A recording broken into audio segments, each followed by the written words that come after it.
Ada tes tidur di samping mayat atau kita sebut kadaver untuk lulus kedokteran. Jurusan yang tepat bagi orang yang membenci hitungan. Perkuliahan yang super padat di kedokteran membuat mahasiswa kedokteran mudah stres.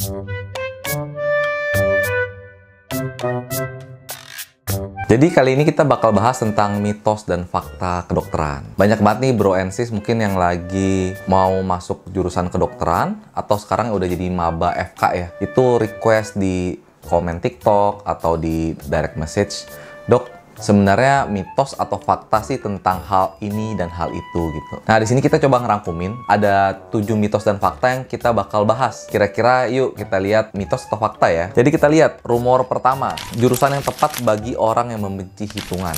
Banyak banget berseliweran masuk kedokteran aja kalau nggak suka matematika misalnya. Tapi kita lihat ternyata hal itu mitos ya. Walaupun di kedokteran itu memang bakal lebih dominan logika dan hafalan, karena di awal tuh kita bakal belajar anatomi dulu. Di situ bakal kita hafalin banyak bahasa Latin dan juga logiknya. Kita kalau masuk ke penyakit biasanya kita bakal belajar logikanya ataupun saat belajar fisiologi. Tetapi nggak menutup kemungkinan kita bakal bertemu hitungan. Cukup lumayan ada sih ya, lumayan banyak juga. Yang paling simple misalnya hitungan kita mau ukur indeks massa tubuh, IMT, atau kita mau ukur GFR, glomerular filtration rate. Dan yang paling sering misalnya kita lagi menghitung dosis obat untuk dosis obat dewasa, dosis obat anak, jenis sediaannya itu suspensi atau sirup, itu kita perlu hitung dosis obat. Jadi jawabannya mitos ya, karena kita bakal tetap bertumbuh hitungan. Kita lihat lagi yang kedua. Rumor yang kedua yang sering ditanyain itu, perkuliahan yang super padat di kedokteran membuat mahasiswa kedokteran mudah stres. Jawabannya fakta. Jadi memang kalau di kedokteran kita itu mirip-mirip SMA ya jadwal kuliahnya. Kalau misalnya di SMA kan itu kita masuk dari pagi jam 8, mungkin jam 2, jam 3 itu pulang. Kalau di kedokteran sama, kita bakal kayak kelas reguler gitu, masuk jam 8 pagi sampai jam 5 sore bahkan. Kadang juga ada kelas malam ya, karena kita biasanya menunggu misalnya dosen selesai praktek di rumah sakit baru bisa ngajar gitu. Jadi ya kita ikutin jadwalnya lah. Dan reguler itu biasanya bisa dari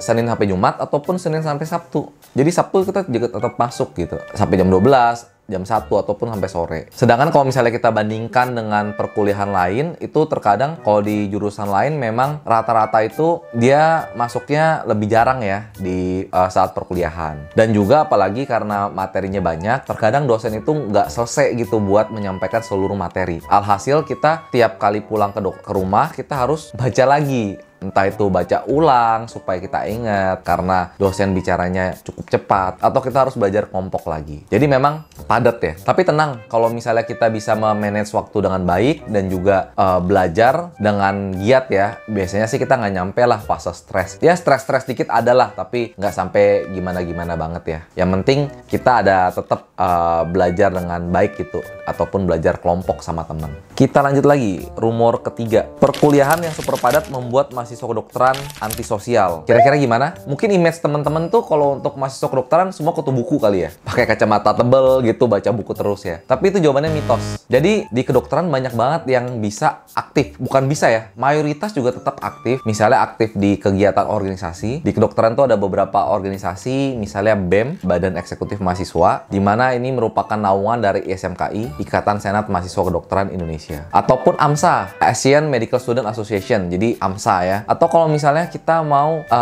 tindakan gawat darurat, biasanya kita ikut PTBM MKI. Jadi intinya pertolongan pertama lah, kita belajar kegawat daruratan di sini. Ataupun satu lagi CIMSA. Nah, jadi ada organisasi yang banyak kita bisa ikutin. Atau misalnya teman-teman juga bisa ikut organisasi mahasiswa keagamaan atau ikut organisasi eksternal. Jadi tenang kalau misalnya kita selama jadi mahasiswa kedokteran, justru kita harus membalancekan itu, kegiatan sosial atau kegiatan bersosial dan belajarnya. Jadi kita nggak bakal jadi ansos di kedokteran. Karena pada endingnya kita nggak bakal belajar 7 kali 24 jam. Kita akan bagi waktu dengan kegiatan-kegiatan lain. Termasuk jangan lupa kegiatan quality time bersama teman ataupun keluarga. Kita lanjut lagi. Ya, Kita lanjut ke rumor keempat. Jadi ada yang nanya, dok, hanya orang kaya yang bisa berkuliah di kedokteran? Jawabannya mitos ya. Jadi banyak banget di Indonesia ini PTN yang harganya sangat terjangkau. Itu satu. Jadi PTN banyak banget yang biaya kuliahnya tuh nggak mahal gitu. Yang kedua, banyak juga beasiswa. Jadi tergantung ya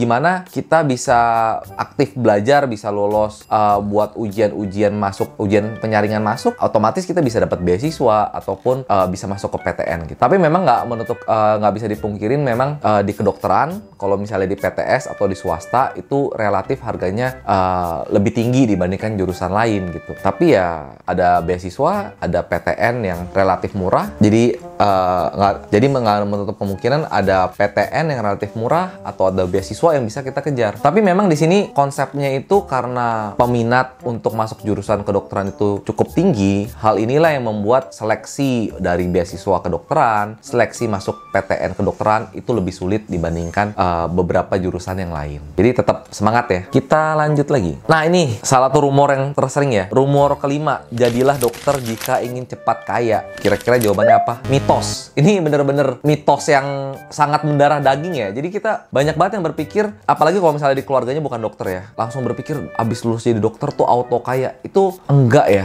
enggak cepat kaya ya. Bahkan relatif bisa dikatakan saat kita jadi dokter, kita berkarirnya tuh bakal lebih long time journey dibandingkan jurusan lain. Kenapa? Bayangkan, saya kadang dulu pas lagi koas ya, itu ngelihat seangkatan saya yang SMA itu mereka udah pada kerja. Otomatis ya kerja udah dapat penghasilan. Saat kita koas, kita nggak dapat penghasilan gitu. Jadi kalau misalnya kita bandingkan apple to apple dengan jurusan lain, umur 18 kuliah, terus selesai kuliahnya umur 24 langsung kerja. Sedangkan kita 24 lagi koas, lagi jaga malam di rumah sakit juga, lagi giat-giatnya belajar, boro-boro dapat penghasilan, yang ada kita bayar uang sekolah gitu. Jadi uang sekolahnya juga lebih panjang dibandingkan orang-orang yang jurusan lain selain kedokteran. Abis koas itu nggak selesai. Preklinik 3,5 tahun, koas 1,5 tahun, lanjut lagi internship 1 tahun. Di internship kita memang sudah diberikan BHD ya, bantuan hidup dasar oleh pemerintah. Tapi ya dia konsepnya di bawah UMR Jakarta. Jadi ada yang 3, sekian gitu. Mungkin kalau misalnya peraturan zaman sekarang,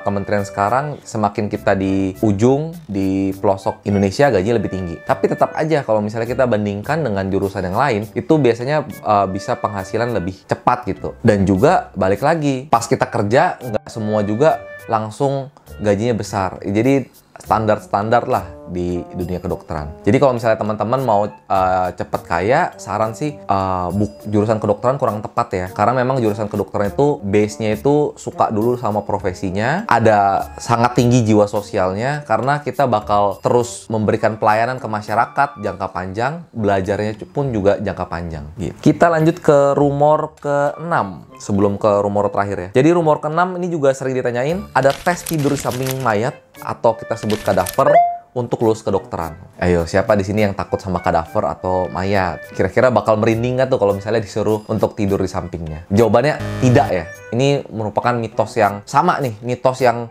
udah bertahun-tahun kayak mendarah daging ya di masyarakat bahwa saat kedokteran kita bakal tidur sama kadaver. Tidak. Karena kadaver ini kita anggap di kedokteran sebagai guru ya. Kita menghormati sekali orang-orang yang berjasa, yang sudah meninggal tetapi akhirnya tubuhnya bisa menjadi mengembangkan keilmuan kedokteran untuk mahasiswa kedokteran ataupun keilmuan kedokteran jangka panjang gitu. Jadi kita sangat menghargai kadaver. Nggak ada kita membuat kadaver jadi dalam tanda kutip tidur di sebelah kadaver untuk lulus ujian tuh enggak. Jadi tidak ada ya, itu mitos. Justru kadaver itu saat kita hormatin, kita akan belajarnya saat praktikum anatomi ya. Itu pun praktikum anatomi biasanya pasti siang-siang kok. Dan ditemenin dosen, dan pas belajarnya juga rame-rame. Biasanya 10 orang, 8 orang satu kelompok ya. Jadi tenang, kita nggak bakal tidur sama kadaver. Oke, yang terakhir rumor ke-7. Ospeknya dikurung di kamar mayat. Ini balik lagi nih, sama kayak tadi ya. Kalau misalnya kadaver itu kita hormatin, nggak mungkin ospek itu tidur sama kadaver gitu. Lah,